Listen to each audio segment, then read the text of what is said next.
Shalom, saudaraku dalam Tuhan. Puji nama Tuhan, jumpa lagi dengan saya di kesempatan yang baik ini. Saudaraku dalam Tuhan, di luar sana, banyak orang berkata bahwa Yesus itu bukan Tuhan. Yesus itu hanya manusia biasa. Yesus itu hanya seorang nabi, dan lain sebagainya.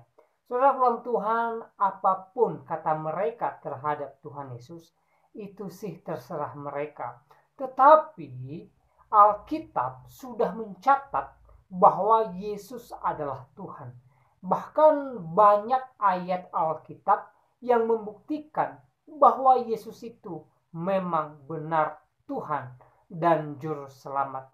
Dan di kesempatan ini saya ajak kita untuk melihat beberapa ayat Alkitab yang merupakan bukti bahwa Yesus adalah Tuhan dan Juru Selamat.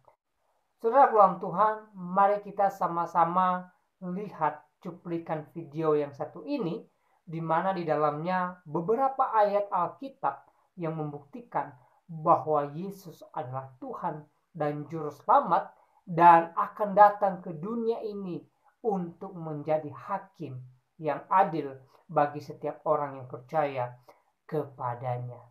Berikut videonya.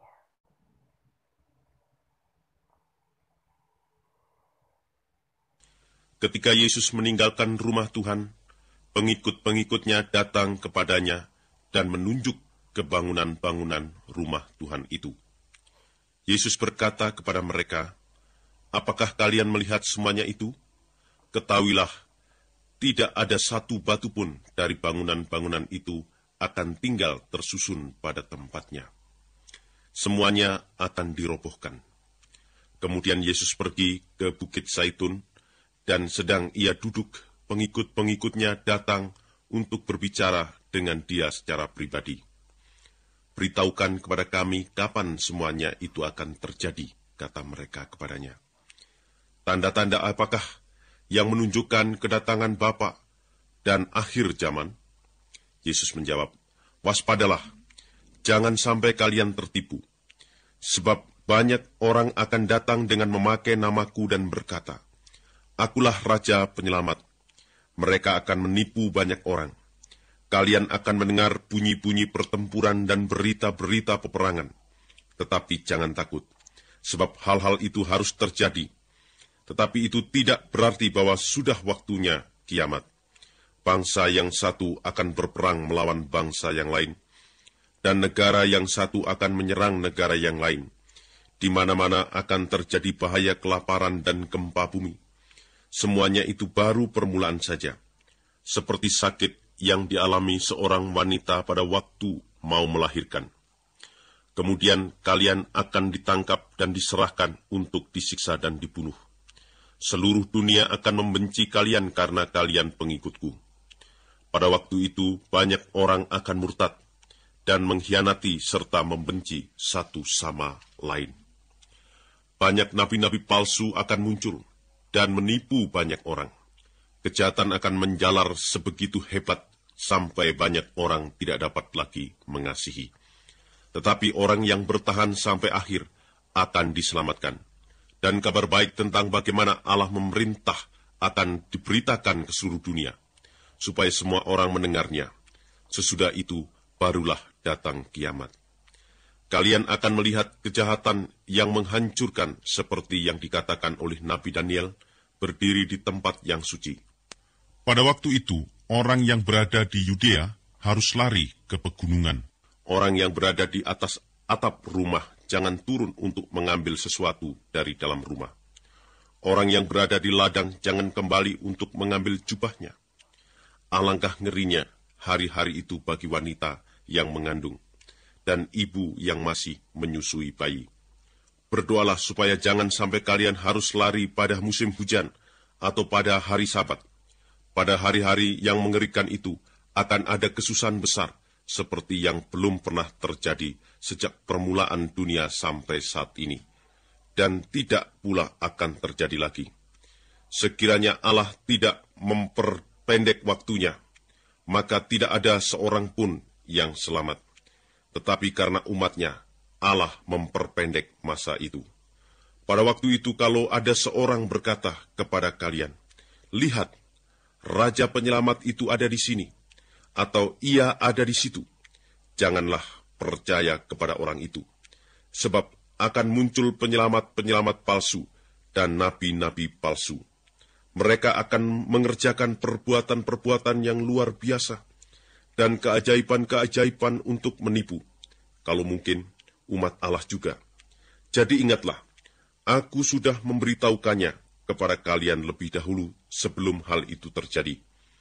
Kalau orang berkata kepadamu, "Lihat, dia ada di sana, di padang gurun," jangan kalian ke sana. Atau kalau mereka berkata, "Lihat, ia bersembunyi dalam kamar di sini," jangan percaya, sebab kedatangan Anak Manusia seperti cahaya kilat memancar dari timur dan bersinar sampai ke barat. Di mana ada bangkai, di situ ada burung pemakan bangkai.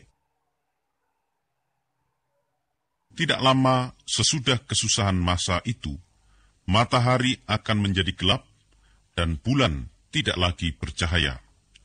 Bintang-bintang akan jatuh dari langit, dan para penguasa angkasa raya akan menjadi kacau balau.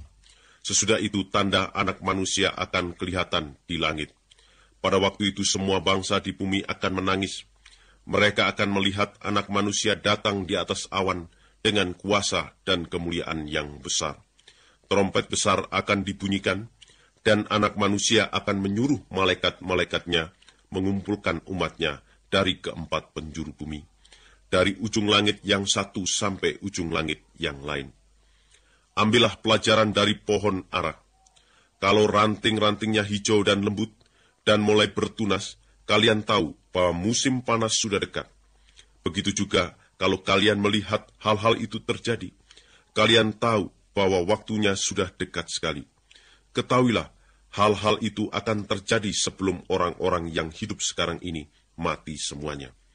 Langit dan bumi akan lenyap, tetapi perkataanku tetap selama-lamanya.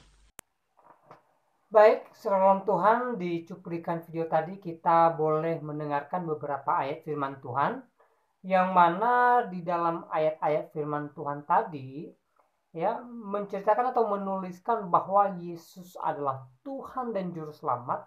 Bahkan tidak hanya itu, ya, dikisahkan bahwa Yesus akan datang ke dunia ini menjadi hakim yang adil di akhir zaman, untuk menghakimi setiap orang yang percaya kepadanya, untuk membawa mereka masuk ke dalam kerajaan sorga.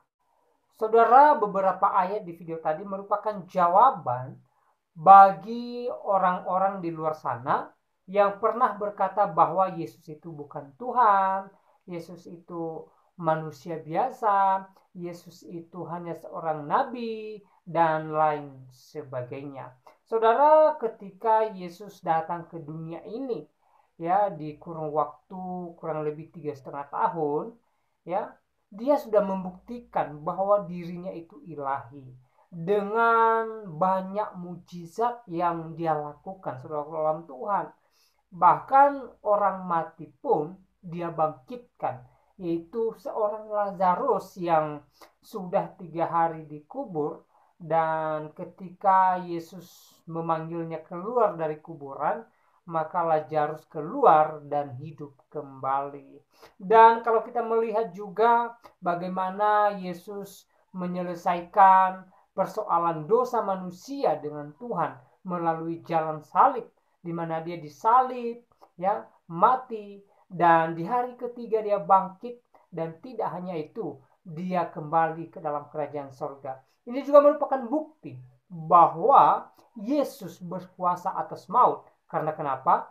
Karena Yesus adalah Tuhan itu sendiri. Dan di dalam Injil Yohanes pasal 14 ayat 6, Yesus dengan tegas berkata bahwa dia adalah jalan dan kebenaran dan hidup. Tidak seorang pun yang datang kepada Bapa kalau tidak melalui Tuhan Yesus. Dan di ayat lain, Yesus berkata bahwa dia adalah Tuhan itu sendiri. Ya, dia memperkenalkan dirinya kepada kita, ya, dengan berbagai mukjizat, dengan berbagai kedahsyatan yang dibuatnya yang tidak mampu dilakukan oleh manusia biasa. Saudara dalam Tuhan, sekali lagi ya, di dalam Alkitab sudah banyak ayat-ayat yang menunjukkan bahwa Yesus itu adalah Tuhan dan Juru Selamat.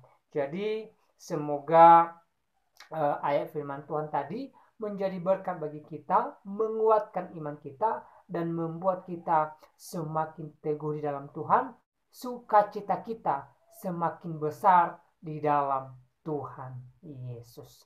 Nah, saudaraku dalam Tuhan, saya tidak terlalu panjang lebar menyampaikan pesan melalui video ini. Kiranya video singkat ini memberkati kita dan Tuhan Yesus memberkati kita semua. Shalom.